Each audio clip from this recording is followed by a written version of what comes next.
I am a sociologist by training, and much of my work focuses on immigrant integration in Germany in particular, but also in other Western European countries, how immigrants and migrantized populations negotiate their identities vis-a-vis majoritarian notions of belonging in the 21st century, most of all. And it is in this context that I'm looking at hip hop as a tool for self-empowerment among migrantized communities.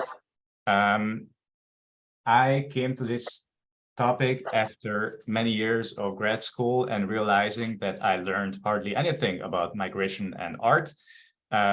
All the courses I took, all the work I did was on economics, politics, legal aspects of migration. And I guess they trained me to be a legal expert of migration, but there's so much more to this topic. And art and the intersection of artistic practice and immigration and immigrant and migrantized identities was definitely not a priority in my training. And I came to realize that it's not a priority to migration research in general. At the same time, I personally have been listening to hip hop since I was a kid. I grew up in an immigrant household, in a household of Hungarian Jewish immigrants in Germany. Most of my friends growing up were all immigrants or children of immigrants. And for us, hip hop has been a tool for of self-empowerment ever since. And that's what I'm focusing on now, also in this research project, which I wanted to say a few words about. Before I say it, of course, I wanted to acknowledge that my experience as a white Eastern European immigrant in Western Europe is not the same as the experience of North African or Middle Eastern immigrants and their descendants in Western Europe. But there is definitely a lot I can relate to also in this regard. I think that hip hop is the apt tool for expressing one's discomfort with such majoritarian and exclusive definitions of nation and nationality and belonging. As we know, hip hop has a history of anger, of just anger, and that's rooted in the African-American experience, but also in the experience of Caribbean immigrants in the United States, mostly from the Dominican Republic and Puerto Rico. And many of the rappers I'm looking at in this research project find inspiration in the anger of these early rappers in the United States. At the same time, they also look for inspiration in certain West African oral traditions, such as the griot culture, which is considered by many of them to be a predecessor of the culture of hip hop. I have to note that that's also due to the European hip hop's influence on the West African market.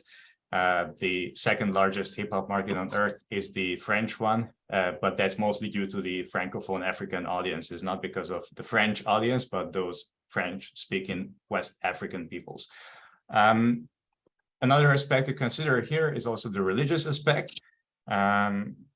Even though Muslims have lived in Europe for centuries, many of these communities became perceived as Muslims only after 9/11, and prior to that they were considered to be Turks or Algerians or Moroccans or whatever. But since 9/11, as many of you know because you're experts of this topic, are perceived as Muslims. They are being Islamized, if you want to put it that way. And that process also led to an increasing number of Islamized/Muslim youth turning to hip hop as a way of resisting these processes, which also led to the founding of the collective Section d'Assaut, which is the most successful European hip hop band until today. They dissolved already, but they sold as many records as no other band.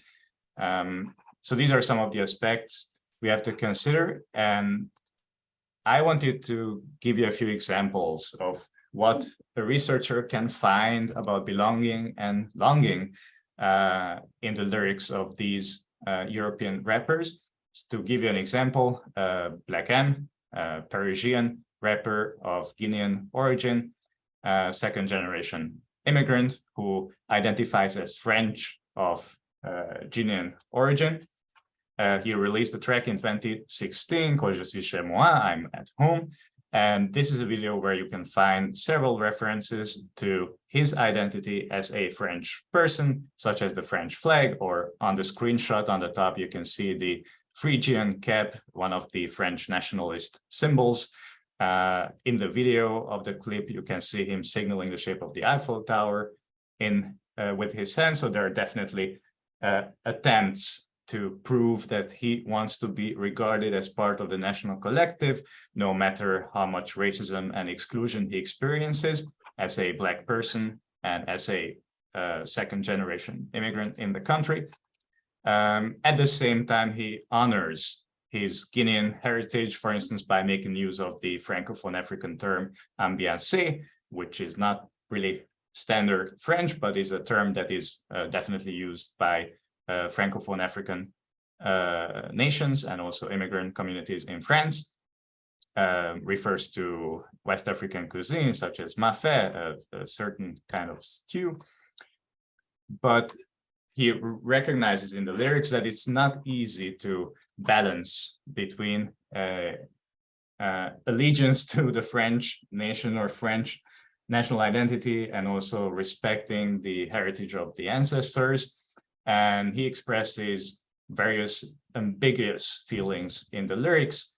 I just want to point to a few tropes. He is referring to, for instance, to the very popular anti-immigration trope in Western Europe that immigrants come to these countries only to abuse the welfare system. He explicitly says that that's not why my parents brought me into the world, and not in order to get financial aid. He also refers to the allegory of France, Marianne. This is a female allegory of the French nation.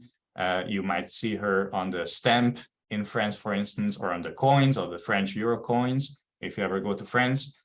And Black M says in the lyrics that they, meaning the racist majority or the racist population, don't want Marianne to be my fiancée, maybe because they think I'm too dark-skinned. And at the same time, he also addresses police violence. Adama Traoré was a Black French young man who was killed in police custody about 10 years ago by now. And his shirt clearly points to the injustices that many Black and immigrants people face in France and also in other Western European countries, I want to add. So these are just a few examples of what a researcher can find in the lyrics of various hip hop artists. And I just wanted to give you a framework of where my research is standing right now. So my first publication on hip hop as a tool of immigrant empowerment will be published in a couple of months. That's a project supported by the University of Gaston Berger in Saint Louis, Senegal, on music in West Africa. And I have 3 other papers I'm currently working on, 2 of them in cooperation with research fellows here at the University of Florida, Khalid Chebi and Christina Tosi, on Black M, whom you already know. Another one on Ezrap, which is an Austro-Turkish rap duo, and a 3rd one on the German-Turkish rapper Eco Fresh. So that's what I've been working on for the past months and will continue to work on in the upcoming months, maybe years. God willing, one day this will all turn into a book. And I hope that in this process, I can find collaborators among you all. So thank you for listening, and I look forward to any remarks or questions.